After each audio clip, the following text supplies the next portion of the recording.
Pull your thing down a little. Hello, everybody. Welcome to the live cast with the Institute of Metaphysical Science.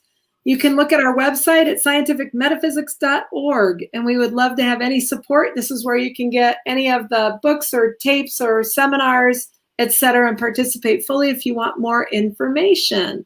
So welcome today, and welcome, Betty. How are you?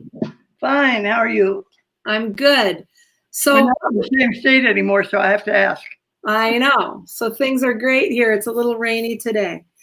Anyway, so what we wanted to talk about today is a little bit about how our values, the value of not being stuck in our beliefs, and what beliefs and judgments and opinions do to kind of hold our circumstances in place, really. And kind of continue the same experience over and over. I've said many times, you have 20 years of experience, or do you have 20 years of the same experience for 20 years, right? So any rate, so welcome, Betty. Hi.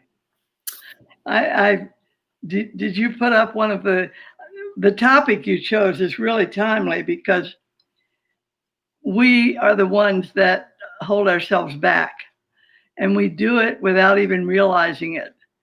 But when you have a strong opinion or a judgment or an evaluation or a concern, and you really attach to your opinion about it, this is just not right. This is just not good. This is just not okay. I'm not going to put up with it anymore. That kind of stuff. Those things all tell you that you're stuck in a belief that you're holding closer than your own well-being. And guess what? Your well-being is going to be right on duty, because what it does is act up. Either you don't have enough time, you don't have enough money, you don't have any health left, etc. One of those things is going to show up, so that you'll stop and say, wait a minute, what's going on here? Right. And what am I put myself up with? Right. And there's a quote from your book, Mind is the Athlete, that says, we delude ourselves when we think the world is informing us about itself. Yep. You know that the world doesn't inform you about itself, don't you? Do you? Yeah. Yeah. Why doesn't it? What does it inform you about? It informs me about me. That's right. I am the world I walk through. Yeah. And I look around me, and what I see is what I hold about myself. Right. Right. That's the way I live my world. That's right. None of us live the world the way it is. We don't even know what it is. That's right. We know everything the way we are. Yeah. So all we can ever relate to is a self-view that shows up in a discernible form called others. Yep. Called, all the people in my life, Mom, Jen, whatever, right? Yep. So the world, the pandemic, Trump in the government, the whole thing, all of it is the way I'm living myself, believing that there is something outside of my consciousness over which I have no control. Right. And of course, in the belief that I'm Betty, that's an accurate statement. I have no control. Right. But the being Betty, is the source and condition of all that stuff showing up. That's right. So when we look out, I think that now is super timely, because when we're looking out, we're looking at COVID, we're looking at the election, whatever your persuasion is in that one, all the things that are going on, and you can really have a lot of opinions. I know I look at my opinions every single day, and sometimes they're a little stronger than other times, but it robs. What I wanted to look at today a little bit is how it robs you of the sense of freedom, and it robs you of the sense of well-being, because as you get yourself really bought into your convictions, you end up having very little room in your world for the way your world's showing up. Yeah, and I can read a sentence from Mind is the Athlete that says, just summing up what you were talking about. Okay, go for it. It says, access to the realm of being and identity is unacknowledged or has been allowed to recede from conscious awareness. And this is what happens when you hold on to an attachment to your opinion, your point of view, your belief in what's right and what's wrong, Right. etc.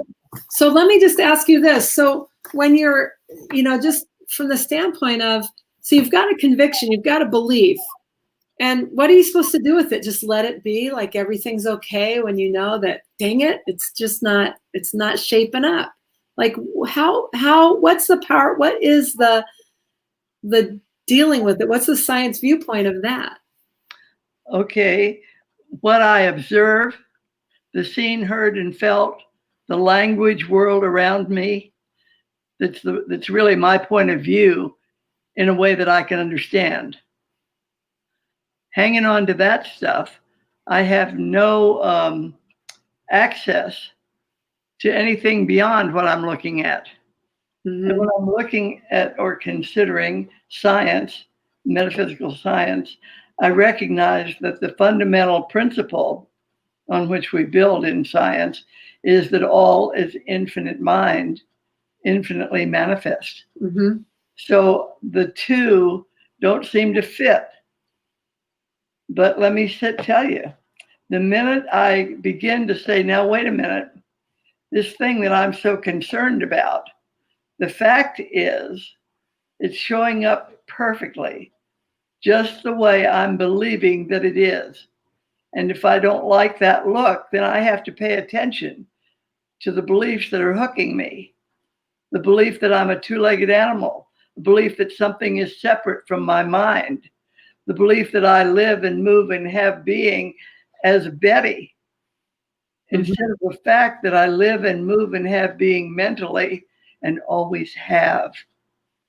Mm-hmm. Man is the expression of God's being, said Mary Baker Eddy. Right on. Right. The expression of God's being, I'm cluing you, has nothing to do with what Betty looks like. Nothing at all. Right. So if that is man, then for sure the thing I call Betty is not that man. It's right. a point of view of a being that's present that allows Betty to show up. Yeah. Yeah. So what I want to do is get back to the facts. Honesty with facts is essential. And I want to get back to those facts. So I go back to exactly what I have learned in my own experience is a fact. Mm-hmm. And I've been around a long time, and I've learned a lot of things about science and about what's so with me. Right. And when I can say, now, wait a minute, Betty wouldn't have a clue what's going on. But the being that allows Betty to show up, that being, infinite intelligence, has a knowing way beyond anything Betty knows anything about. So Right. I'm just going to say, I don't know why it looks that way. The hell with it. Yep. All is infinite mind. There's one intelligence functioning. Yep. And I'm just going to let go of my strong opinion that nothing good is going on here. Right. So we could look at it, and you've also, this is another piece of it, is a language world, or the world that I observe, the world that I walk through, the thing that I interact with, is a laboratory in which we discover ourselves. It's a laboratory for my own self-discovery. That's right. That's what your language world is for you. Right. And so when I look at it, no matter what I get hooked by, no matter what judgment I place on it, really all that's required is a willingness to look at what's present and a willingness to distinguish between facts and any emotional, personal, traditional, or educational habits of thought and action. So what that means in my book is any way that I would automatically think, the way I like things, my preferences. My education may inform me about something. I know that when I used to play volleyball, and I played in college, and then I played semi-pro, I would go watch pickup games of volleyball, and I'd be like, I'm not playing. I don't want to get hurt. I'm not going to play in that game. You know what I mean? Because I knew the way volleyball should be played. And so there's those traditional or educational habits that we have, the way we know it ought to be. and their thoughts and their actions in that express themselves in the way we act, what we do. So we have to be willing to distinguish all of that stuff that's habitual stuff from ourselves, from the facts that are present, the divinity that's showing up, giving me the view of reality that it's the best view I can have. Okay. So go ahead. So that's my interpretation of that sentence. Oh, okay. Thank you for sharing. Right. Yeah. The thing I've talked about many times before is to really be clear with yourself about your willingness. You know, I've said this many times. We always say, you know, if you say to somebody, would you like to go to the store? And they say, yes, I'd love to go to the store, but you know, my friend's coming over in 5 minutes, or but I'm meeting somebody for lunch, but I have to go someplace else right now. But.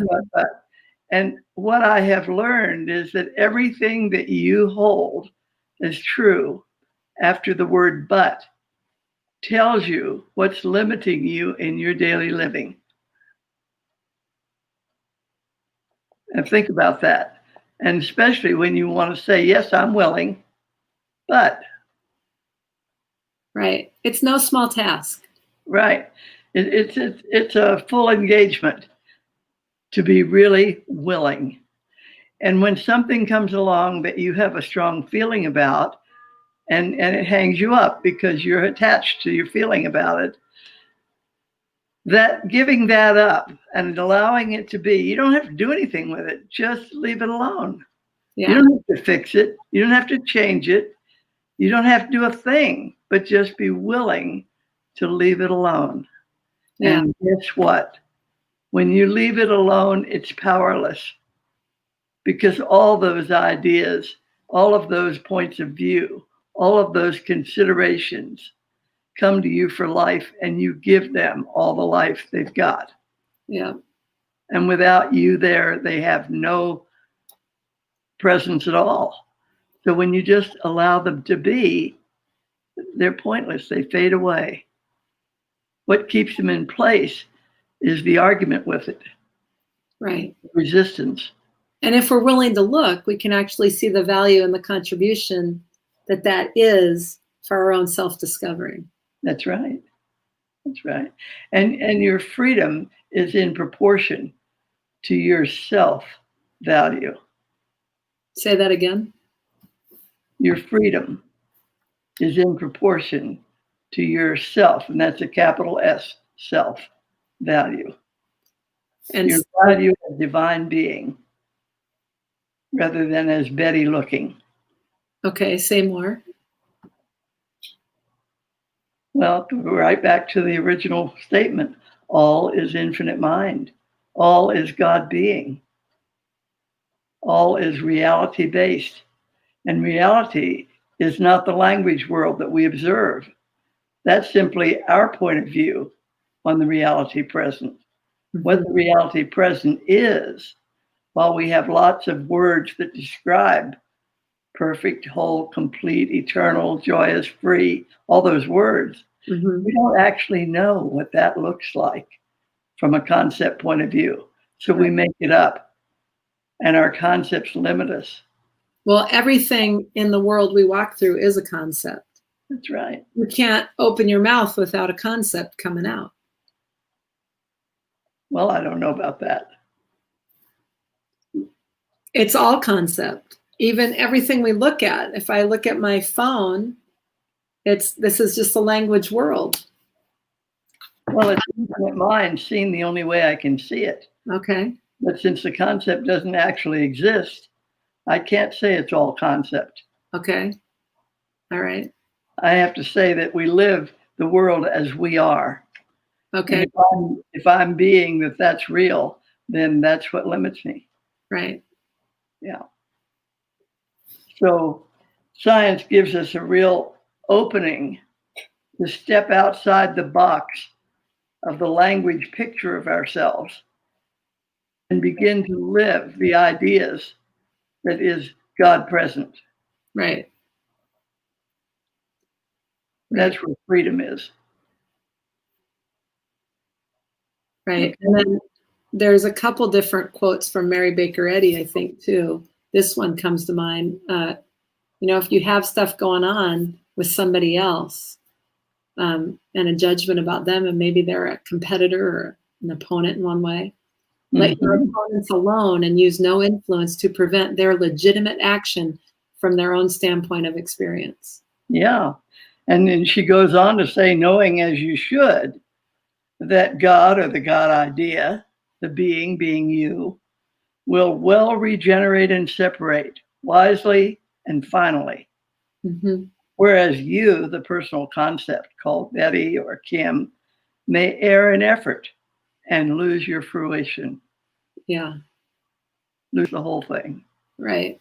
So to the degree that we can be willing and be open and catch ourselves in our own beliefs and opinions and judgments and allow them to be, we have a different freedom, and life moves differently.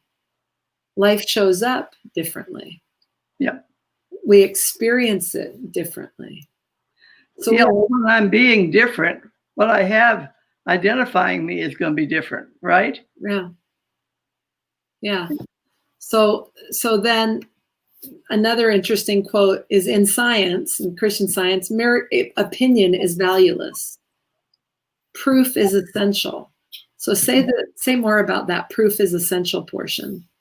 Yeah, I can talk about science unless I have proof of what I'm saying.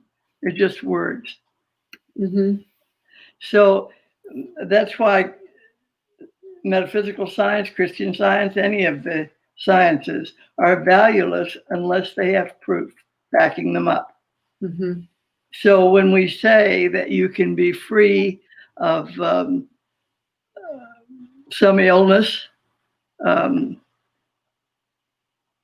some form of lack, a relationship problem, anything you want to name that is a human discomfort problem, any of that, you can be free of it anytime you're willing to be yourself and leave the picture alone. Mm-hmm. It just dissipates. Yeah. And when you do that, you prove for yourself that where you're standing in seeing who you are is whole and free and complete and joyous all the time. Mm-hmm. Unless I prove that to myself, I can't count on it. But Right. Once I know it's true, then I got something I can count on. I know exactly where to go to let Betty off the hook and get out of the mess. Right. And that can be for anything. That can be for any problem confronting you. That's right. It's exactly the same. So it's kind of simple in its complexity. That's right. Because very simple. Yeah, except for that it's a tall order to practice it consistently. That's right. But as you do, you build for yourself, if I can call it that, an arsenal of well-being that you can draw on and draw on and draw on and draw on. Nothing can stop you. Yeah. But you do have to demonstrate it for yourself. Yeah. Yeah. If you're not willing to put your money where your mouth is, so to speak, you don't have anything you can really for sure rely on.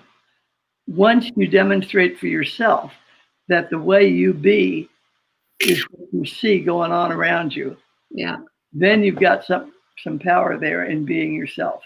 Right. Then your laboratory for self-discovery is really going.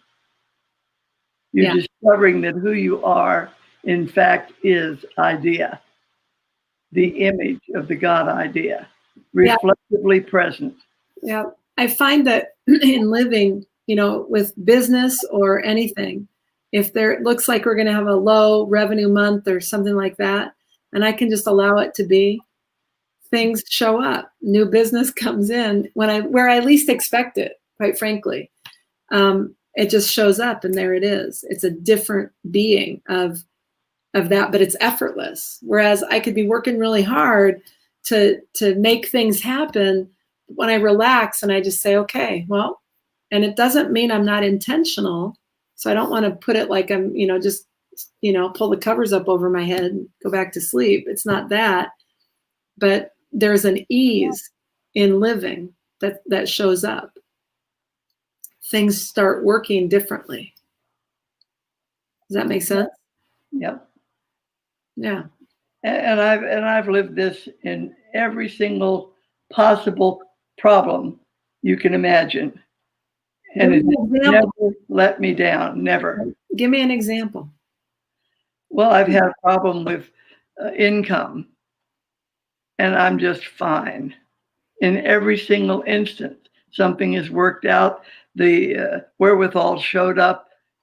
Bills are all paid. I live in a lovely spot. I have everything I need.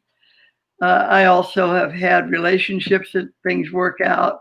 I've also had health problems. I just wrote a blog that I'm going to put on the IMS blog site about a case of pneumonia that came up for me. And I lived alone, and I thought, oh dear, what am I going to do? I was advised to go to bed and not get up, bed rest for like almost 2 weeks. And I thought, it's not possible. I live by myself. I have a little dog to take care of. What's going to happen here? And I called up work to tell them that I wouldn't be in for a while. And lo and behold, one of them said right away, well, Betty, I'll go to the store and get you some soup and things like that, whatever you need. And another one said, I'll run in once every day just to check on you, and I can take the dog for a walk. I mean, everything was answered. You would not believe the things that showed up to take care of whatever it was. And I was actually just fine by the third day. There was no 2-week period at all. But it was a matter of getting out of my own way. Mm-hmm. And I could go on and on. I've had lots and lots and lots of examples. Raising 2 children, I ran into things that were always answered. It's just, but aside from the examples, or probably because of the examples, I have a certainty about my everyday living that even when I get upset and fuss about something, I really know it's all going to work out just fine. Mm-hmm. And that helps me let it go, put a period, see what's actually going on, and then watch it open up. Right. Yeah. But I tell you, you can hear about that up the yin yang. Until you do it for yourself, you don't know what I'm talking about. Right. Yeah, I get that. And then there's times where something, you really have an insight and you really do open up and things just like blossom. And then you get caught up in the belief about what made it occur. And you turn it into, I got to do this and this and this and this. And then everything works out until you do this and this and this and this, and it all falls apart. Because it's not about the recipe or the steps. It's literally about the willingness and the acknowledgement of the facts of your own divinity present. And that's what I call it. It's where you're standing. Yeah. Are you standing in the belief of yourself, or are you standing in the facts? Right. Right. Yep. Any questions? Anybody have a question? Yeah, you can type them in to your chat and we'll get them here and we can address them. There's a time delay. So if you have any questions and you want to say anything, please do. So here's one that just came in. Could you please expound on how to start the process of getting out of the way? That's a great question. It is. Who wrote that? That's good. That's from somebody watching, so. Okay. Yeah, how you expand on what? Expound on how to start the process of getting out of the way. How do you get out of your own way? Oh, okay. How you get out of your own way is to leave yourself alone and start saying, now let's see, who am I? What's really going on here? Um, this science says that everything is mental, that all is infinite mind, not brain stuff, but infinite intelligence, a universal knowledge. So if that's what constitutes everything, then Betty can sit in a rocking chair. She doesn't have to do anything about that. Just being willing to consider that possibility.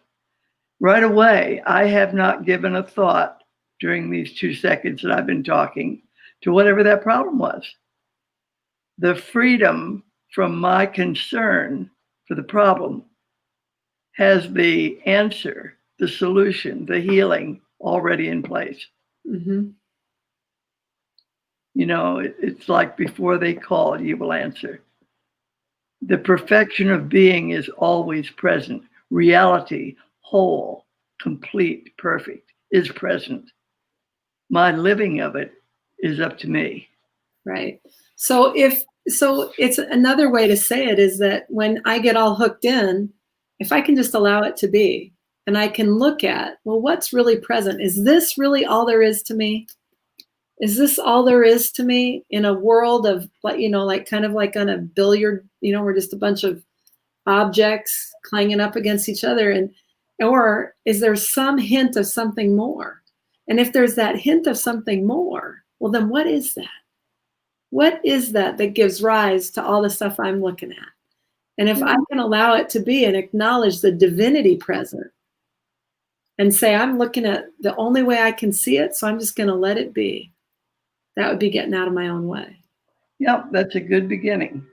Just the acknowledgement that it isn't the way it looks. Mm-hmm. You know, Mrs. Laird used to have a saying, that may be the way it looks. That is not the way it is. Mm-hmm. Truer words were never spoken. Right. What I'm looking at is my language of understanding. What's so is reality in all its perfection is the only thing present. Nothing else is present. The rest of it's a point of view. Right. No substance at all. Right. And sometimes I have found, Mom, that I can really have a problem, and I'm really wound up about it. And then I think it's only perfection functioning. If all there is perfection functioning, and I'm seeing it the best way I can see it right now. And I'm hooked on this belief. Yeah. Something's wrong here. That's right. Then I'll just let it go. And that's the whole thing with that I remember Margaret Laird saying, forgive me, Lord, for requiring my world to treat me this way. Yeah. You give yourself the ammunition you need to find yourself. Yeah. And I love that statement because it was like, wow. And I know that when I really get on a jag about, what I think about things, when I can take a step and I can go, okay, all right. Now it doesn't stop me from being outspoken, but it does. It has me be able to be that and freely be that. Yeah. And so that's super helpful. Did that help with that question? Yeah. And if you have a follow-up question, please feel free to post that. But what I wanted to let you guys know is that we are the Institute of Metaphysical Science. You can go to our website. We have different programs available. We have the first Sunday of every month is an open mic call where anybody can be on. You just sign up to say you're going to be on. You get the link. You can come in, and it's a whole conversation that happens the first Sunday of every month. You can ask questions, inquire, explore, and that's a lot of fun. So that you can go out to our website, and that's out there to be signed up for. We have lots of different books and pamphlets and seminars and different things like that now are all virtual on Zoom. So you can participate in many ways. We're a 501c3 charitable organization. And so we work with donations and charitable contributions. So if any of that speaks to you and you want to go find out more, just go to our website. Anything else you want to say? I think there was one more quote that we haven't put up yet that I'm going to put up now, and that's from the Bible, Matthew. And I think I spelled Matthew wrong. 2 T's, Kim. I know. Hang on. I'll fix it. Just a minute. I just saw it when I put it up there. All right, hold on. So Matthew 7:1, judge not, that ye not be judged. That ye be not judged. That ye be not judged. Yeah.